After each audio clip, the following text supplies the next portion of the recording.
Você sabia que Deus enviou um profeta nestes últimos tempos para separar um povo para o arrebatamento?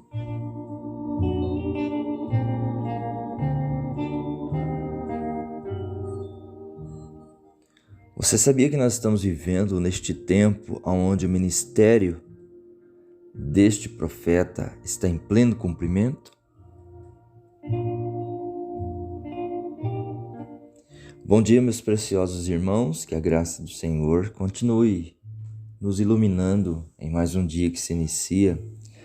Eu fiz essas duas perguntas para aqueles que nos ouvem pela primeira vez ou nunca ouviram falar de um profeta ou que já ouviram falar, mas não estão seguros disto. Agora nós vamos ler algumas escrituras que relatam que Deus usa os seus profetas, seus anjos, e em cada determinada era da igreja ele usou para preparar ou separar um povo especial, zeloso de boas obras.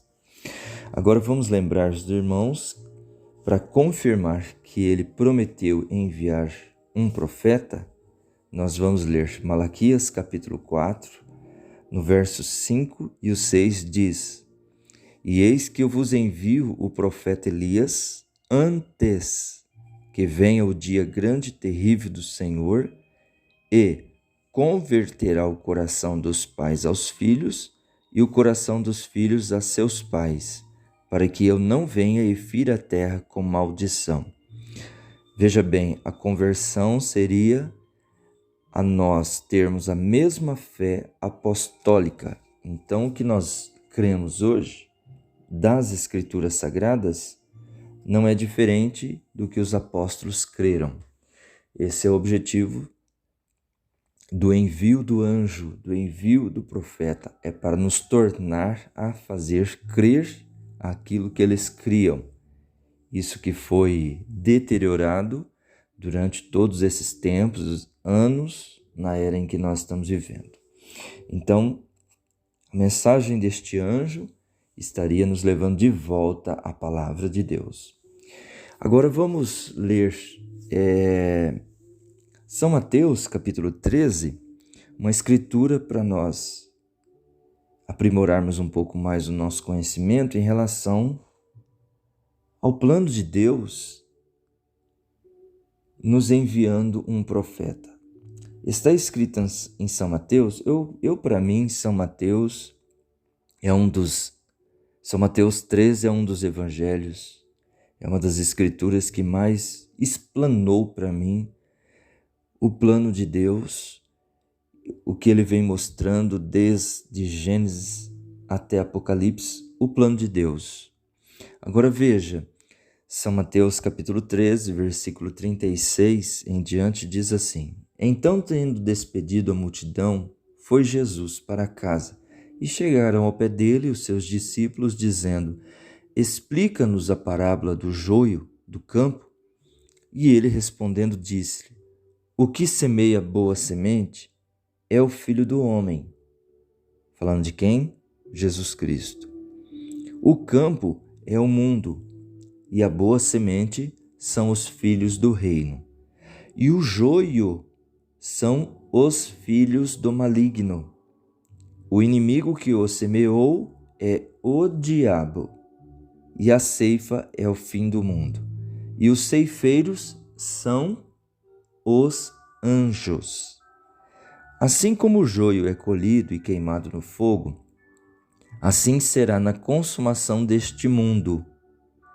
Mandará o Filho do Homem, os seus anjos, e eles colherão do seu reino tudo que causa escândalo e os que cometem iniquidade, e lançá-los-ão na fornalha de fogo, ali haverá pranto e ranger de dentes.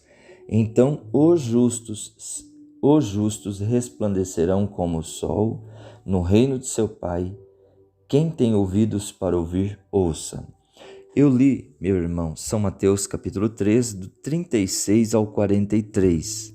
Agora, São Mateus capítulo 13, verso 49. Assim será na consumação dos séculos. Virão os anjos e separarão os maus dentre os justos. Agora está escrito em Apocalipse capítulo 10, verso 7. Capítulo 10, verso 7 de Apocalipse. Mas nos dias da voz do sétimo anjo, quando tocar a sua trombeta, se cumprirá o segredo de Deus, como anunciou os profetas, seus servos. Agora veja bem, meu irmão, minha irmã, temos escrituras o suficiente para mostrar e provar que Deus enviou um profeta. O nome dele é William Marion Branham. Deus enviou um profeta que restauraria a fé apostólica nos filhos do reino.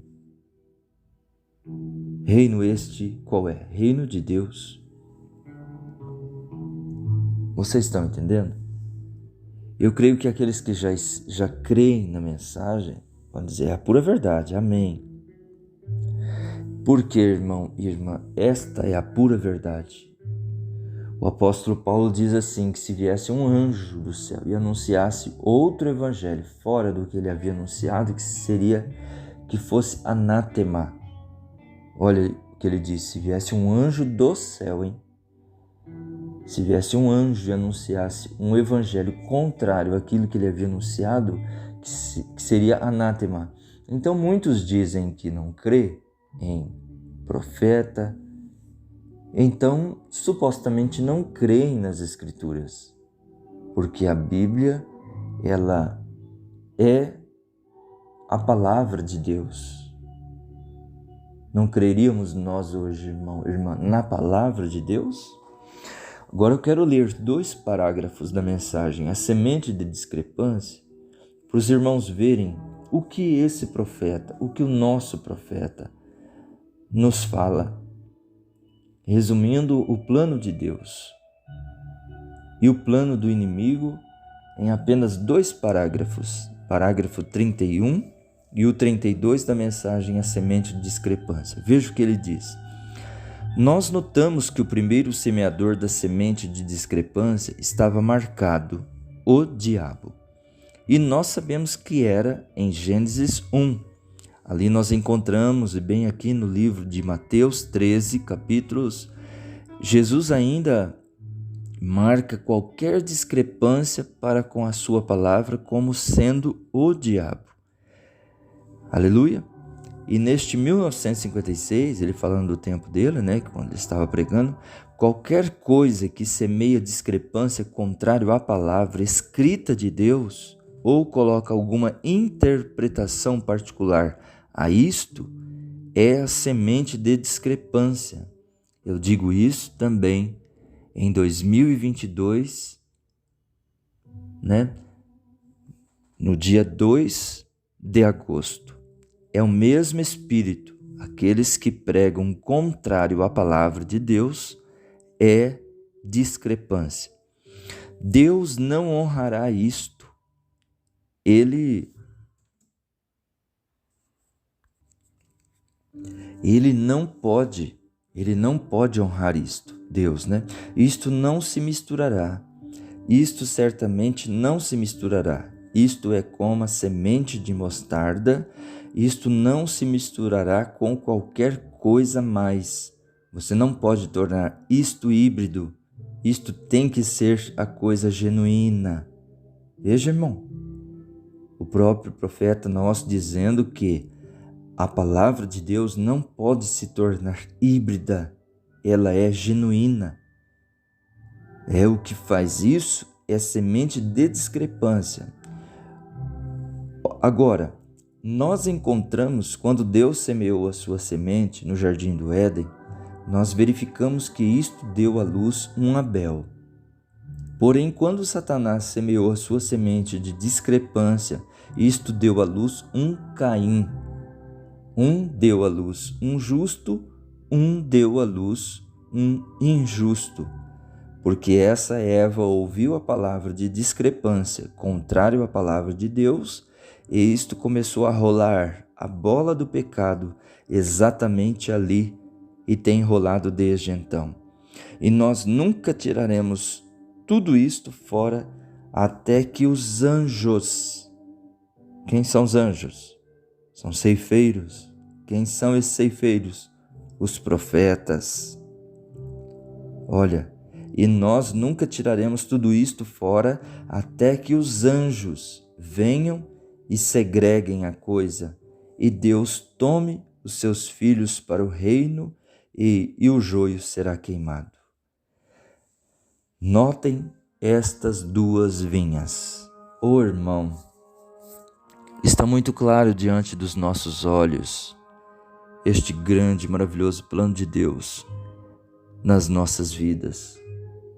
Ele enviou aquilo que Ele prometeu. Não há nada, nenhum ser, não há nada fora do lugar, porque tudo está no plano de Deus. Você, eu, nós todos estamos no plano de Deus. Quando damos ouvido a esta mensagem, irmão, quando damos ouvido a esta palavra revelada através deste anjo, o último anjo, nós estamos vivendo a última era que se chama Laodiceia. E no finalzinho dela estamos vivendo. Estamos prestes a subirmos no arrebatamento. Aquilo que está prometido no livro de Tessalonicenses. Haverá um arrebatamento. Eu estarei nele. Você estará nele, irmão? Irmã? Oh, glória a Deus. Deus te abençoe. Meu irmão, minha irmã, Deus te abençoe pela humildade de parar esses momentinhos para nos ouvir. Que a bênção do Senhor esteja no seu coração nesta manhã. Que crê nesta mensagem, que crê nesta palavra. Segure-se nela. Fique firme. Não dê ouvidos a espíritos de discrepância. Eles estão contrários à palavra de Deus. Um forte abraço do meu coração para o teu coração, em nome de Jesus Cristo. Amém.